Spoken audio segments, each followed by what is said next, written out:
Welcome to ABP live.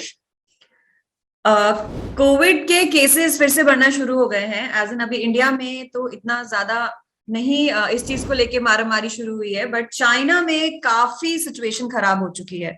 और आने वाले दिनों में ये भी कहा जा रहा है कि हो सकता है इंडिया में भी इसका इम्पैक्ट पड़े। और लास्ट टाइम जैसे हमने सिचुएशन देखी थी कि हॉस्पिटल्स को लेके कितनी मारामारी हो गई थी, इस बार अगर हम आपसे पूछना चाहें कि हमारा जो एसोसिएशन है, मेडिकल एसोसिएशन है, कितना प्रिपेयर्ड है इस सिचुएशन को डील करने के? Thank you for inviting me. इस बार बेसिकली चाइना में क्या हुआ, चाइना में इस बार देखा गया है कि जो नया वेरिएंट है, जो कि ओमिक्रॉन का वेरिएंट है, BF7 जिसको हम लोग बोल रहे हैं, तो इसके कारण ही एक तरह से वहां पर just spreading like wild fire, सब जगह यही न्यूज आ रहा है, मतलब इट्स स्प्रेडिंग लाइक एनीथिंग। तो दो तीन कारण मुझे समझ में आते हैं। एक तो उन्होंने शुरू से शायद जीरो कोविड पॉलिसी रखी थी, स्ट्रिक्ट नो कोविड, तो इसका एक इम्पैक्ट हो सकता है कि हर्ड इम्यूनिटी नॉट, मतलब उतना नहीं बना जितना बनना चाहिए। दूसरा देखा गया है कि जो नया वेरिएंट है, जो ओमिक्रॉन का वेरिएंट है, इसका ये बेसिकली जो पुराने वैक्सीनेटेड लोग हैं या जो इन्फेक्टेड लोग हैं, तो उसको एस्केप कर दे रहा है। और उसके कारण क्या है कि ये भी देखा गया कि कुछ चाइनीज पॉपुलेशन में उस तरह के इम्यूनिटी नहीं डेवलप हो रहा है जो इन्फेक्शन को अच्छी तरह से कंट्रोल कर पाए। और खास तौर से ओल्डर एज ग्रुप, मतलब मोर देन 80 इयर्स, दे वर मोर इन्फेक्टेड। तो डॉक्टर सरद, ऐसा कुछ होता है क्या, जैसे हम BF7 की बात कर रहे हैं, कि ठंड से इसका कोई लेना देना है सर? कि ठंड जैसे बढ़ती जा रही है तो इस वेरिएंट ये स्ट्रांग होता जा रहा है, ज्यादा तेजी से बढ़ता जा रहा है इसका? नहीं, मौसम से कोविड का कोई लेना देना नहीं है। आपका हो सकता है कि चूंकि मौसम के चलते नॉर्मल खांसी भी लोगों को है, तो आपकी जो टेस्टिंग है वो बढ़ जाती है। मतलब लोगों को शक ज्यादा होता है कि कहीं कोविड तो नहीं हुआ है, उन्होंने जाके टेस्ट कराया और उसमें से रैंडमली कुछ लोग पॉजिटिव आते हैं। ये एक रीजन हो सकता है, अदरवाइज पैथोलॉजिकली कोविड और मौसम में कोई रिलेशन नहीं। सर, जैसे कि अभी फेस्टिव सीजन आ रहा है, तो ये एक हम रीजन ले सकते हैं ना कि जिस टाइम पे मास गैदरिंग्स बढ़ने लगती हैं, उस टाइम पे कोविड के केसेस भी बढ़ने लगते हैं। क्योंकि अगर हम इससे पहले भी देखें, जब इंडिया में बहुत ज्यादा केसेस आने शुरू हुए थे, तो इट वाज इन फरवरी जब हमारा फर्स्ट केस आया था, और उसके बाद तो लाइन ही लग गई थी, कब 1 से 1 लाख केस पे हम पहुंचे। It was in the blink of an eye, हम बहुत आगे निकल चुके थे। तो उस टाइम भी हम लोग एक फेस्टिव सीजन से ही गुजरे थे।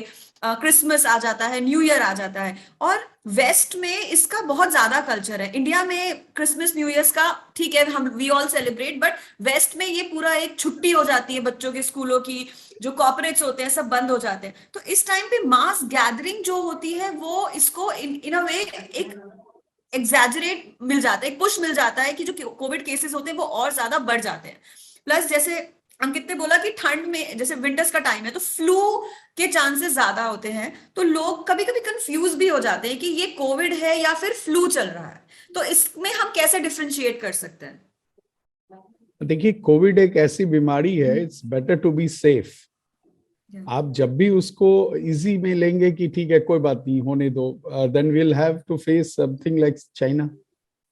चाइना के बारे में चूंकि इनकी मीडिया इतनी कंट्रोल्ड है कि किसी को कुछ पता नहीं चलता है, तभी पता चलता है जब बिल्कुल एकदम एक्सप्लोसिव कंडीशन में होता है चीजें।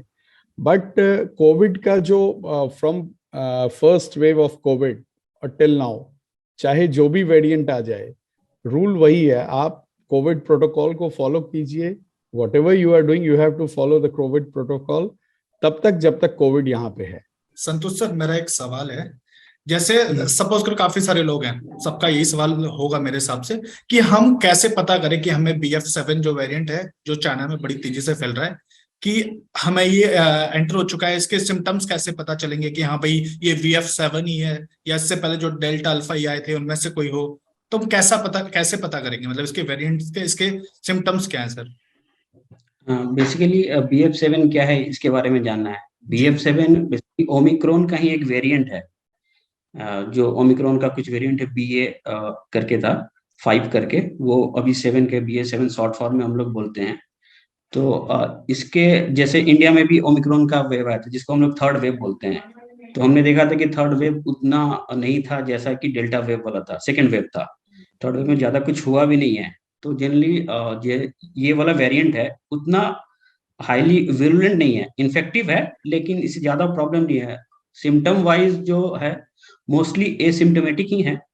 और जिनको होता है बेसिकली अपर रिस्पायरेटरी ट्रैक्ट, मतलब पूरे हम लोग रिस्पायरेटरी सिस्टम को दो भाग में बांटते हैं। अपर मतलब कि जो आपको थायराइड वगैरह के ऊपर है, और उसके नीचे वाला लोअर पार्ट अपर रिस्पायरेटरी जी ट्रैक्ट। अपर रिस्पायरेटरी से गले में जैसे सोर थ्रोट हो गया, आपके कफ एंड कोल्ड जैसा सिम्टम हो गया, जैसे फीवर आ गया, जी नाक बंद हो गया या नाक बहने लग गया, हेडेक होना, तो ये सब ज्यादा सिम्टम है। और थोड़े बहुत सिम्टम जीआई मतलब गैस्ट्रोइंटेस्टाइनल सिम्टम जैसे कि डायरिया और वोमिटिंग, ये हैं।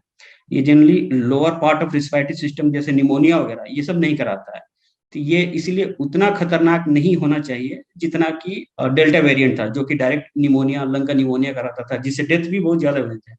ओमिक्रॉन में जैसे हमने देखा कि सीरियस केसेस बहुत कम थे, उनको ही ज्यादा प्रॉब्लम हो रहा था जो इम्यूनो कॉम्प्रोमाइज है। इम्यूनो कॉम्प्रोमाइज जो ओल्ड एज की पॉपुलेशन है, जिनको डायबिटीज है, उनको थोड़ा ज्यादा प्रॉब्लम था। अदरवाइज इसका कुछ इम्पैक्ट भी नहीं पड़ा इंडिया में। लेकिन चाइना में देखा जा रहा है कि बहुत ही ज्यादा एक्सप्लोसिव हो रहा है। कारण है कि इसका देखा गया कि इन्फेक्टिविटी रेट होता है कि जैसे किसी एक को वायरस हुआ, उससे बाकी कितने लोगों को वो वायरस दे सकता है। और जैसे पहले वाला था, देखा गया था कि जो वाइल्ड वेरिएंट था वो 4-5 लोगों को करता था, एक को हुआ से 4-5। लेकिन इसमें देखा गया है कि 10 से 18, मतलब ऑलमोस्ट 2 to 3 times मोर है। तो इन्फेक्टिविटी रेट बहुत ज्यादा है। बट थैंक गॉड कि बहुत ज्यादा वेरिएंट मेरे हिसाब से नहीं है, अभी भी नहीं है, क्योंकि इंडिया में भी ओमिक्रॉन का ही एक वेरिएंट है। ओमिक्रॉन का इतना ज्यादा इम्पैक्ट इंडिया में नहीं पड़ा था। अब मे बी ड्यू टू हम लोग की हर्ड इम्यूनिटी ज्यादा अच्छी हो गई थी, या फिर we all have been vaccinated, vaccination program हमारा इतना सक्सेसफुल लेकिन हुआ था। लेकिन सर, चीन सरकार तो दावा कर रही है ना कि उन्होंने वहां की जो पॉपुलेशन है उसके 80 to 90% लोगों के वैक्सीनेटेड हो चुके हैं वो लोग। लेकिन उसके बावजूद हाँ, ये लोग उनके इम्यूनिटी सिस्टम पे जाकर, मतलब ये जो वेरिएंट है ये फिर भी अटैक कर रहा है। तो ऐसा हो सकता है कि जो भारत में ये जो वैक्सीन लगी है उसके ऊपर भी असरदार ना हो पाए ये। ये तो टाइम ही बताएगा, अभी कहना मुश्किल है। बेसिकली ये आता है, उसके बाद पता चलता है कि ये इसका क्या है। लेकिन जैसा कि अब मैंने पहले बताया कि ओमिक्रॉन का वेरिएंट है, म्यूटेशन सेम है, थोड़ा सा आगे का सब वेरिएंट है बेसिकली। तो उस वेरिएंट का, इस वेरिएंट का खास बात है कि ये जो वाइल्ड वेरिएंट के अगेंस्ट जो आपका या तो पहले से इन्फेक्शन हो चुका है, जी पहले से कोविड हो चुका है, या वैक्सीनेटेड है, तो वो इसको स्केप कर दे रहा है। बेसिकली स्पाइक प्रोटीन है जो कि अटैच करता है ह्यूमन सेल से, जो वायरस के लिए जरूरी होता है, उसी में म्यूटेशन है, जी तो उसको स्केप कर दे रहा है। बेटर इसलिए है क्योंकि भाई आपका लोअर रिस्पायरेटरी ट्रैक्ट इन्वॉल्व नहीं हो रहा है, मतलब कि सीवियर इन्फेक्शन के चांसेस कम है। जी। मैटर ऑफ कंसर्न डॉक्टर इसलिए सर, क्योंकि वेरिएंट बहुत ज्यादा है, बहुत तेजी से फैल रहा है। तो सर मैं एक और, मतलब ये दो वेरिएंट है जो चीन में बहुत छाए हुए हैं, BF7 और BF5.2। तो इन दोनों में अंतर क्या है सर? आप मेरे को थोड़ा इजी वे में समझा सकते हैं इन दोनों देखिए में अंतर क्या है, कौन ज्यादा खतरनाक है?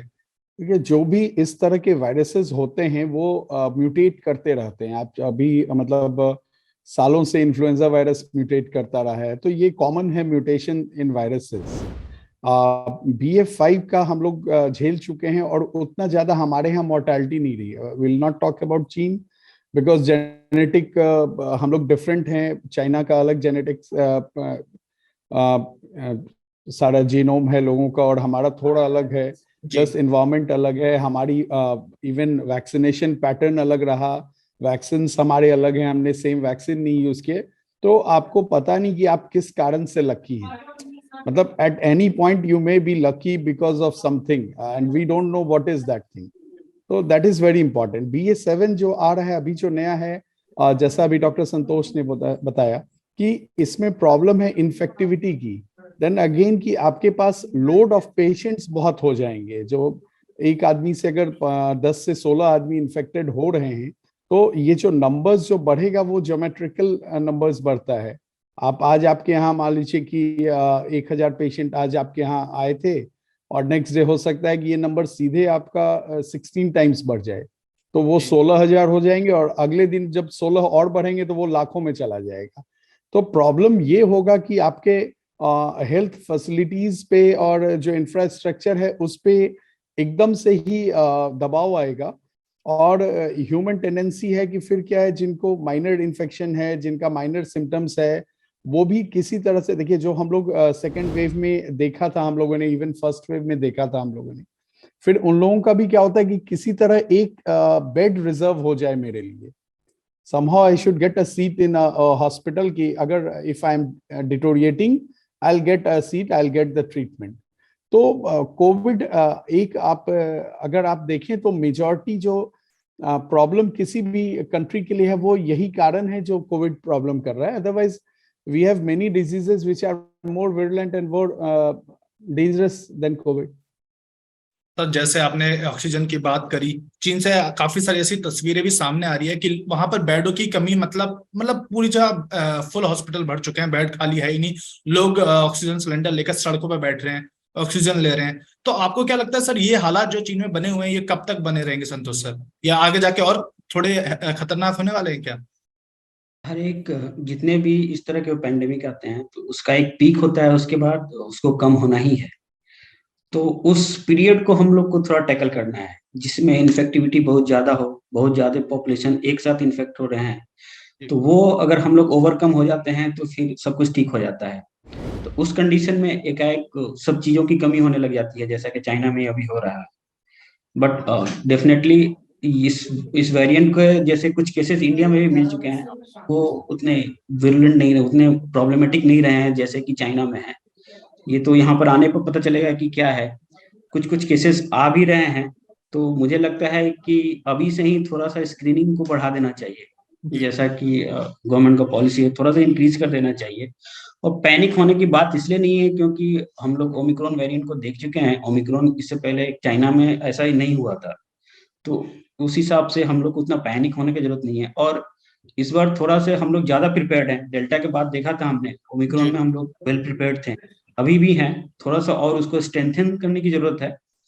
ठीक है, और बहुत सभी को हॉस्पिटल भागना नहीं है, ये थोड़ा सा मैसेज देना पड़ेगा कि हर एक लोग को जस्ट लाइक सर्दी खांसी हुआ नहीं कि चले गए हॉस्पिटल और बेड ऑक्यूपाई कर लिए, ये सब से थोड़ा बचना पड़ेगा ताकि सीरियस पेशेंट्स को वो सब मिल पाए।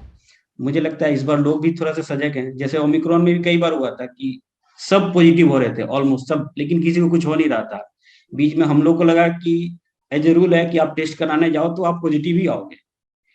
ठीक है, तो इस हिसाब से उस हिसाब से अपने आप को थोड़ा सा काम रखना पड़ेगा कि घबराए नहीं, पैनिक नहीं हो, और सीरियस पेशेंट डेफिनेटली हॉस्पिटल जाएं और टेस्ट तो कराना पड़ेगा। टेस्ट की फ्रीक्वेंसी मुझे लगता है बढ़ानी पड़ेगी। शरद सर, मेरा आपसे एक सवाल है कि सोशल मीडिया पर कोविड को लेके ना बहुत सी ऐसी मिथ्स और बातें फैलने लगती हैं जिसमें ये खाओ तो ऐसा हो जाएगा, ये खाओ। जैसे चाइना की मैंने एक वीडियो देखी थी, उसमें लोग चेरी खा रहे थे, तो उनको ये मिथ ही कहेंगे कि चेरी खाने से शायद आपकी जो सिम्टम्स है वो ठीक हो जाएंगे। तो आपसे अगर मैं पूछूंगी कि लोगों को कौन सी वो चीजें जिनसे सबसे पहले दूर रहना चाहिए, कि ये चीजें अगर आपको कोई बोल रहा है या फिर आप कहीं पढ़ रहे हैं तो इन मैसेजेस से आप सबसे पहले दूर रहें। अगर आप बीमार हैं तो कौन सी वो चीजें जो आपको एट फर्स्ट फॉलो करनी चाहिए? देखिए, जो प्रोटोकॉल्स जो गवर्नमेंट के थ्रू आती हैं वो पूरी तरह से रिसर्च आती हैं, उस पर पैनल बैठता है, लोग रिसर्च करते हैं। उनके हिसाब से अगर आपको सिम्टम आ रहा है, ज्यादा सिम्टम है, आपको जाके अपना टेस्ट कराना चाहिए। और ये सारी चीजें जो आपने जैसे चेरी का एग्जांपल दिया या और भी चीजें हैं, एक्चुअली ये सब बातें निकलती कहाँ से हैं? जैसे कोई डॉक्टर आपसे बात कर रहा हो और वो बता रहा हो कि विटामिन सी का एक अच्छा सोर्स लेमन है, और पिछली बार आपने देखा है कि विटामिन सी लेना चाहिए, जिंक लेना चाहिए। तो जो सोशल मीडिया के जो लोग हैं जिनको व्यूज चाहिए और ये चाहिए, वो एक वीडियो बनाते हैं कि चलो चेरी खाने से ऐसा हो रहा है या लेमन पीने से ऐसा हो रहा है। तो ये सारी चीजें जो हैं, ये सारी चीजें सपोर्टिव हैं, they can't be a proper treatment for that those things. तो किसी भी चीज की जो आपकी इम्यूनिटी बढ़ाती है तो वो आपके लिए अच्छा है किसी भी बीमारी में, not only in Covid, in any disease.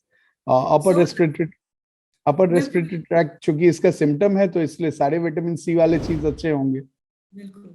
तो लास्ट टाइम हमने देखा था कि डोलो की, अजीथ्रोमाइसिन, जिंकोविट, इन सब की बिक्रियां बहुत बढ़ गई थी। और लास्ट टाइम तो रिसर्च भी आई थी कि मुझे लगता है सबसे ज्यादा जो कंज्यूम की हुई मेडिसिन थी वो it was Dolo 90 and I think azithromycin. It was Dolo 650। Dolo 650, sorry, Dolo 650 का रीजन क्या है कि इट्स अ ओल्ड ब्रांड, और यूजुअली पैरासिटामोल जो है वो 500 मिलीग्राम का टैबलेट आता है। डोलो जो है उन्होंने शुरू किया था 650 मिलीग्राम का। आमतौर पे जो बॉडी वेट हम लोगों का है उस हिसाब से हम लोगों को 650 जो है वो ज्यादा काम करता है, because it's having more drug. तो उस इसमें हो गया कि Dolo, many people will ask paracetamol खाएं या डोलो खाएं, बोथ आर सेम थिंग। तो ये सब जो है ना, लोगों की बात करते करते कि डोलो खा लो, पैरासिटामोल क्यों खा रहे हो, तो इसके कारण ज्यादा किसी की बिक्री हो गई होगी, otherwise it is same. As same as that. और मैं संतोष सर आपसे ये पूछना चाहूंगी कि कोविड के टाइम पे जिनको ऑलरेडी रेस्पिरेटरी प्रॉब्लम थी उनको वो चीज ज्यादा हिट करी, तो वो एक पर्टिकुलर अगर आपको कोई पुरानी बीमारी है, उस टाइम पे ये बोला गया था कि अगर आपकी कोई पास्ट हिस्ट्री है किसी भी डिजीज को लेकर तो आप लोगों को ज्यादा सतर्क रहने की जरूरत है। तो इस टाइम जो ये नया वेरिएंट आया है, तो कौन सी ऐसी पर्टिकुलर एक जैसे अगर हम कहेंगे कि ओल्ड एज में आफ्टर 60 लोगों को डायबिटीज हो जाती है, या फिर किसी को बीपी की प्रॉब्लम होती है, किसी के सीओपीडी की प्रॉब्लम होती है, तो कौन सी वो सेक्शन ऑफ द सोसाइटी है जिसे सबसे ज्यादा अलर्ट रहने की जरूरत है? हाँ, इसमें बेसिकली कोविड को इस तरह से माने कि एक तरह से सिंपल कफ एंड कोल्ड वाला, कॉमन कोल्ड वाला वायरस है। तो वो बेसिकली उन लोगों को ही होगा जिनकी इम्यूनिटी कम है। तो इस कैटेगरी में हम लोग उन लोगों को देखते हैं जो ओल्ड एज पॉपुलेशन है, 60-70 एंड एबव। जो लोग जिनको डायबिटीज है, डायबिटीज बेसिकली आपके इम्यून सिस्टम को कॉम्प्रोमाइज कर देता है। तीसरा हो गया जिनमें हाइपरटेंशन है। कोविड में हमने देखा था कि बहुत लोग को ब्लड क्लॉट जम जाता है, ये सब जम जाता है। ये डायबिटीज का जो ब्लड वेसल का प्रॉब्लम होता है, ये एक इम्पॉर्टेंट है। और जनरली ये एक रिस्पायरेटरी सिस्टम की बीमारी है। तो जिनको सीओपीडी एक क्रोनिक लंग डिजीज है, तो उन लोगों में ये बीमारी ज्यादा मतलब सीवियर होने की संभावना रहती है। और वैक्सीन का जो हम लोगों ने हमारा जो वैक्सीन का ड्राइव चला है, उसमें अभी भी जो बच्चे हैं वो एक सेक्शन रह गया है जो वैक्सीनेटेड नहीं है। तो उनको कितनी ज्यादा इस टाइम अलर्ट रहने की जरूरत है, जो अभी करंट वेरिएंट है, अगर इसके केसेस बढ़ते हैं उस टर्म को लेकर? बच्चों में बेसिकली देखा गया था कि ये उतने ज्यादा सीवियर नहीं हुए हैं अभी तक। आप शुरू से जितने भी वेव ले लें, चाहे फर्स्ट हो, सेकेंड हो, थर्ड हो, तो बच्चे में उतने ज्यादा प्रॉब्लमेटिक नहीं रहे। ये कारण है कि पता नहीं उन लोगों में ज्यादा सीवियर इन्फेक्शन नहीं हो पा रहा है, या लंग का इन्वॉल्वमेंट ज्यादा नहीं हो रहा है, ये सब प्रॉब्लम हो सकते हैं जी। तो फिर भी लेकिन अगर बच्चों में जिसको पहले से कुछ प्रॉब्लम हो, जो बच्चे अक्सर बीमार पड़ रहे हैं, जिनको कुछ लंग की प्रॉब्लम है, जिनको कुछ हेल्थ की प्रॉब्लम हो, तो डेफिनेटली वो हमारे मैटर ऑफ कंसर्न है। और इधर इंडियन गवर्नमेंट ने स्टार्ट भी किया है कि बच्चों में भी अभी धीरे धीरे वो लोग कोविड पॉलिसी ला रहे हैं कि वैक्सीनेशन करें। इसके लिए अभी हमारे पास कोविड के लिए वैक्सीनेशन छोड़ के और कोई हथियार है नहीं। जी, ठीक है, अगर मान लीजिए कोई बच्चा इन्फेक्टेड भी होता है, हो सकता है सीवियर नहीं हो, लेकिन उसका स्वास्थ्य तो खराब होगा, स्कूल नहीं जा पाएगा। So number of effective working days तो उसका घट ही जाएगा। तो ये हम लोग के लिए एक इम्पोर्टेंट बात है। और वैक्सीनेशन मुझे लगता है और ज्यादा करना चाहिए, एज को थोड़ा सा और कम करना चाहिए, ताकि हम लोग मास लेवल पर और वैक्सीनेशन बच्चों को भी वैक्सीनेट कर पाए। अब मेरा आखिरी सवाल है चलते चलते, क्योंकि ये ज्यादातर सारी माओ का सवाल होगा, क्योंकि हमने लास्ट टाइम जब कोविड आया था काफी घरों में काढ़े बनने स्टार्ट हो गए थे। तो ऐसा कुछ है क्या सर? सर मैं आपसे ये सवाल है कि भाई ऐसे कोई नुस्खे वगैरह जिससे इस बार भी जब कोविड आए तो भाई काढ़ा बना सकते हो आप, या काफी सारी दवाइयां हैं वो घर में रख सकते हो, तो ऐसा कुछ है क्या सर? कोई देसी नुस्खे वगैरह कुछ आपके हिसाब से? हेल्दी फूड खाइए, और इस चीज की परेशानी ना लीजिए कि कोविड हो जाएगा। Mental health is very important. आमतौर पे अगर आप मेंटली साउंड हैं और आप मेंटली हेल्दी हैं तो काफी बीमारियां ऐसे ही आपको नहीं होगी, आपकी इम्यूनिटी बेटर रहेगी। खाने में वही चीजें हैं जो आपकी इम्यूनिटी बेटर कर सकती हैं। बाकी जो भी आदमी बोले, मैं बोलूं या कोई और बोले, बिना रिसर्च किया हुआ कोई भी चीज फेक है। मेरा एक और सवाल है कि मुझे अभी तक ना थर्ड बूस्टर नहीं लगा है, और बहुत से ऐसे लोग हैं जिन्हें अभी तक थर्ड बूस्टर नहीं लगा है, बट आप उनको कोई मतलब जो आपकी तरफ से एक मैसेज जो आप उन्हें देना चाहें, जो लोग अभी भी प्रिकॉशन ले रहे हैं कि चलिए कोई बात नहीं लगा है तो इतना जरूरी नहीं है, यहाँ तक कि अभी तक फोर्थ शॉट लगने की भी कोई ऐसी एडवाइजरी नहीं आई है, तो डू यू थिंक कि ये नेसेसरी करना चाहिए बाद में, या फिर थर्ड बूस्टर तक we are in the safe zone? Basically booster मुझे तो लगता है लेना कि थर्ड चाहिए। बूस्टर लगवा लेना चाहिए, ठीक है। जी अभी चूंकि नया वेव आ रहा है तो उससे पहले लगवा लेना बेटर होगा, ताकि आप पहले से प्रिपेयर रहें। जस्ट लाइक इन्फ्लुएंजा, हम लोग क्या करते हैं कि इन्फ्लुएंजा में जो पॉपुलेशन होते हैं, जैसे किडनी की प्रॉब्लम होती है या लंग की प्रॉब्लम होती है, तो हम लोग हर एक साल दिलाते हैं, जी और उसका टाइम होता है before the initiation off season, जो इन्फ्लुएंजा के सीजन है उससे पहले, ताकि उन लोगों की इम्यूनिटी स्ट्रांग हो जाए। तो अभी चूंकि चारों तरफ हैवक फैला हुआ है चाइना में, हम लोग भी कंसर्न है, तो अभी मुझे लगता है कि बूस्टर डोज सबको ले लेना चाहिए। जी जैसा गवर्नमेंट का एडवाइजरी आता है, तो आप भी ले लीजिए, अगर नहीं लिए हैं तो it's better end to end take right time. जी जी एंड जी सर। मोस्ट इम्पॉर्टेंटली, लकली हम लोगों के पास we are getting prepared early. अभी हमारे यहाँ केसेस आना नहीं शुरू हुआ है, तो वी हैव टाइम। ऐसा नहीं है कि मतलब फिर ना एकदम से भीड़ लग रही है, इंफ्रास्ट्रक्चर पे प्रेशर है कि आज ही के दिन सबने ले लेना है वैक्सीनेशन। तो we have time, but we should start taking vaccination at least. वैसे हर लोगों को तो पहले ले लेना चाहिए जो एक्सपोज्ड हैं इससे। बिल्कुल बिल्कुल। तो आप दोनों का एबीपी लाइव से जुड़ने के लिए Thank you, बहुत बहुत sir. धन्यवाद। तो आपने जैसे देखा कि सर ने बताया कि कैसे आप कोविड से बच सकते हैं, ये BF7 कितना खतरनाक है। तो आपको हमारी ये वीडियो कैसी लगी हमें कमेंट करके जरूर बताएं। वीडियो को लाइक करना, चैनल को सब्सक्राइब करना ना भूलें। शुक्रिया।